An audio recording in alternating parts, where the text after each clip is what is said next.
সম্মানিত দর্শকবৃন্দ, এটা হচ্ছে চর এলাকা আধুনিক কৃষি প্রযুক্তি সম্প্রসারণ প্রকল্পের আওতায় কৃষি প্রযুক্তি সম্প্রসারণ প্রদর্শনী। একটা হচ্ছে আমাদের এই যে মালচিংয়ে, চর এলাকায় মালচিংয়ে হচ্ছে শশা চাষ করা হয়েছে। এই যে দেখেন, মালচিং পদ্ধতিতে আমরা তাদেরকে প্রদর্শনী প্রদান করছিলাম। সে শশা চাষ করছে।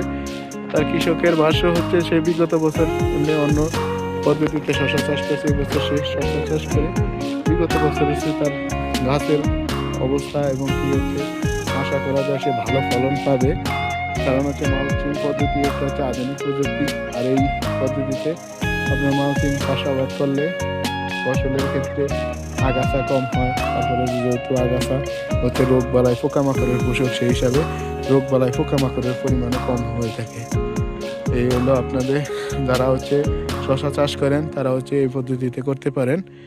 আর হচ্ছে এভাবে করলে আপনার দেখা যায় যে অনেক ক্ষেত্রে মাটিতে শশা রাখলে তাই সেই সকল শশায় আপনার পচন ধরে বা নষ্ট হয়। এই ক্ষেত্রে কিন্তু এরকম সম্ভাবনা নাই, যেহেতু মালচিং প্রকারের উপর শশা থাকবে। আর এখানে হচ্ছে কৃষকের ওরকম কষ্ট কম করতে হয় আর কি, বারবার আগাছা বাছাই, সার প্রয়োগ করা, বিভিন্ন ঝামেলা, এগুলো। এই যে দেখেন গাছের চেহারা, দেখেন চেহারা কত সুন্দর, গাছে কোনো প্রকার রোগ বালাই নেই। ধন্যবাদ যারা এই শশা চাষ করেন, তারা আমাদের এই পদ্ধতিতে করতে পারে। ধন্যবাদ সকলকে।